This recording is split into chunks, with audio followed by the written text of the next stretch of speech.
felt like a different week leading into this game? Yeah, the guys are switched on. We had a bye week, so did some work last week. But yeah, these guys are last year's champions, aren't they? So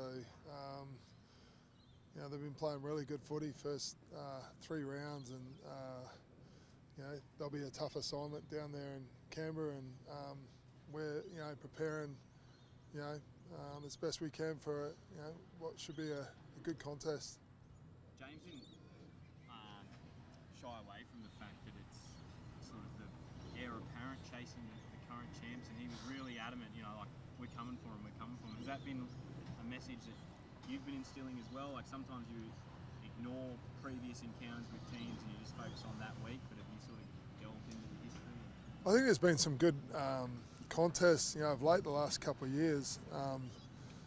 But yeah, this will be our 3rd game, and it's this is a very important game this week, playing against, like I said, last year's champions, and there'll be more important games though, to come. There's a long way to go yet, so we're just preparing our best.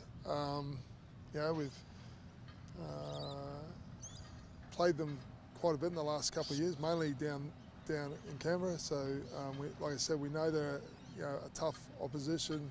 We know we've seen that they're playing really good footy. So, we're just looking forward to that challenge. And I guess from our end, we haven't been happy with where we're at. Just our error rate, unforced errors, and we're looking to get our game, in a better space, and what better chance than playing, against a really good opposition to do that. With Sully on the wing, how does that back line stack up in terms of just sheer athleticism and talent that from what you can remember over the years? There's some specimens there, which is good with Geordie and Hunter and Lippo. So yeah. That stack with that much potential? I've been in some. Are you coaching or you mean playing? I've been in some pretty good sides. Well, if you go, Renouf and Alf, Kev, been fortunate. You go Dan Carter, Martin Onu, Conrad Smith. So we wouldn't get too carried away there. There's Sully, an outstanding athlete, but he's continuing his learning of the game, and this will be another step for it. And you've got that centre combination with Hunter and Geordie, which you saw a touch of that in the Test series last year, and we're hoping we see some pay from that. But we'll keep pretty grounded around that sort of, let's see some actions around how we play. Like I said, we haven't been happy, so far where we're at. We feel like probably played about 30 to 40 minutes of good footy, maybe, against the Waratahs, and, we've got a lot of work to do, and like I said, this is a good opportunity to see where our game's at, a couple of weeks of work put into it. You mentioned bygone era Broncos and that comparison, but current day Broncos, I've actually heard a few people say that the current Broncos would envy the Reds back line we've got at the moment. They wouldn't mind a few of them jumping across, so that's compliments probably don't come much better and bigger. You're throwing out some good, I'm not going to talk these guys up. So I like it. I like the different angle. Like I said, there's definitely no question there's some talented athletes there.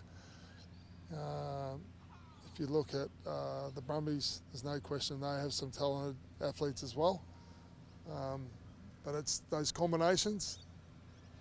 If you talk about, say, Martin Onu and Conrad Smith, they built their combination over 50 tests, over 100 tests.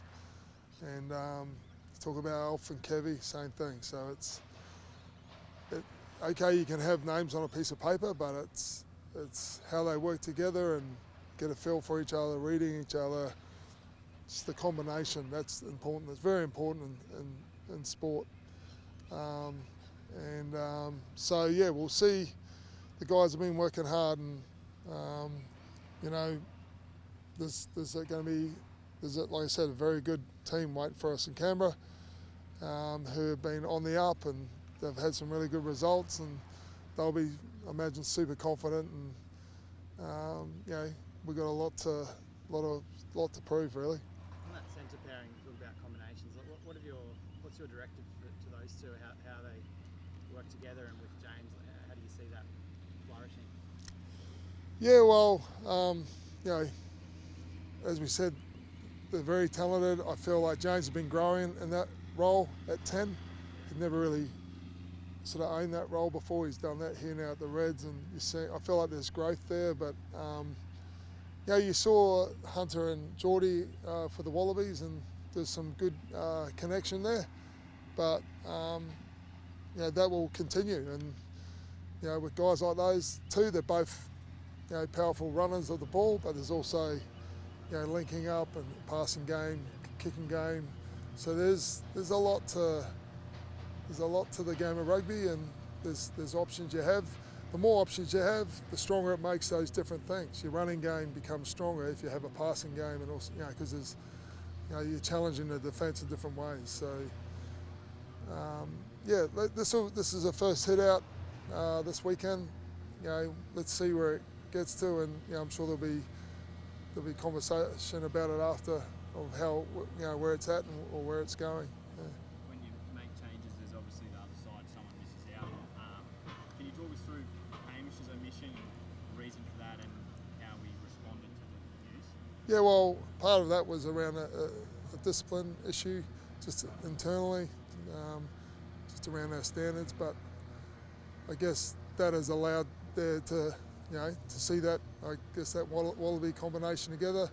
It's also a guy that we rate very highly, Josh Fluke, who has been named, I think, as the under-20s captain for the junior under-20s Wallabies. So this gives him an opportunity. He's been working diligently over the summer. He'd had an injury last year. He got a few appearances. And there's some opportunity there. We rate Hamish really highly. He's a guy who's approaching 50 caps for Queensland, so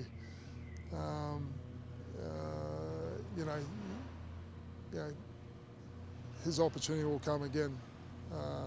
But this week, this is what it is.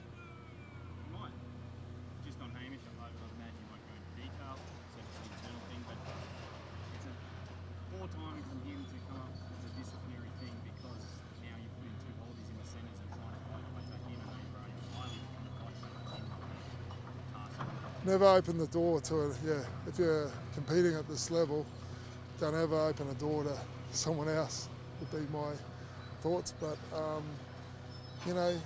the team's got a resolved mindset this year of what they want to get done and the standards and whatever. And Hamish is a great guy. He's been a great guy at this club, and like I said, he'll be playing club this week, some trial footy, but he'll be back involved. But like I said, you don't want to give guys an opportunity, because guys take those opportunities, and then decisions gets harder, I guess. But that's competitive sport, isn't it? So Reports this week that Zach Lotter might be back in Australian rugby sooner rather than later. How does that make you feel, that could be running out for an opponent less than a year after the leaving? that was it was disappointing when it happened, and it's disappointing to hear that as well. That's less than 12 months since that situation occurred, and here at Queensland Rugby, it's something that we wouldn't agree about. So we'll see what I guess that's with Rugby Australia. Is it problematic because it's just sort of sets a precedent for player movement? Is that the issue? You got a global pandemic, first one in 100 years. The whole world suffered from it. People have lost lives. How did it affect us here? Players went on pay cuts. Guys like Paul Carrozza, club stalwart, played for it, worked here, was on JobKeeper. Do you know what I mean? So, that was a tough one, as you guys know, last year. That way that played out. So, we don't agree with that. Wider issue too, that when you're trying to pick a Wallabies team that guys can pick and choose their times to come and go from the Australian rugby, thinking that they might be able to come back to the World Cup? You know, is that how big is that of an issue just generally for the code here, do you think? Yeah, having your cake and eat it, you know. But we're just, we don't, you know, it's in Rugby Australia's hands, and they're the ones probably to talk to about it, you know. But I just think, you know, you got Angus Blythe, you got you know, young Series come along, showing his hand. You got Lucan there. You know, you go down there. You got Caden Neville playing outstanding footy. You know, Darcy Swain will be. You know, looks like he's working hard there. You know, you go down to Melbourne. You know, you've got the young lock down there who got a taste of being with the Wallabies. Philip? Oh yeah, Trev. Yeah. So, you know, there's guys. You know, there's talent here, and I guess you can always bring back talent if they decide to. But there's talent in this country, and they're working hard, and they're here. They're staying here, and they're invested here. And you know, all those guys are around 6'7", 6'8". They're all around 120 kilo, and they're all working hard. And, and there's other guys I probably haven't mentioned. You know, so you know. Is that why it's hard to swallow? Because like you guys were unhappy, completely understandably, and probably backed up by most of the rugby public. Rugby Australia were equally unhappy with the way it played out, and they seem to have backflipped on that stance, that view of what the way Rodder left. We just know how we feel, and those sort of, you know, it's over to I guess Rugby Australia to talk to about it. You know, you know, it's not much more I can say. You know, that's how we feel about it as a club, and you know, you don't dislike that person or anything, but you know, the whole game suffered here. Guys, all the players, what would they end up on? 40% their wage, and it was hard yakka, you know, around the future of rugby in Australia.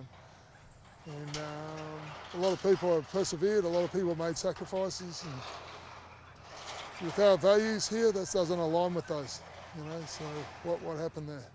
So you go all around the world, I don't know how many people would argue with that, you know, if you're looking around the world at what's going on because of COVID.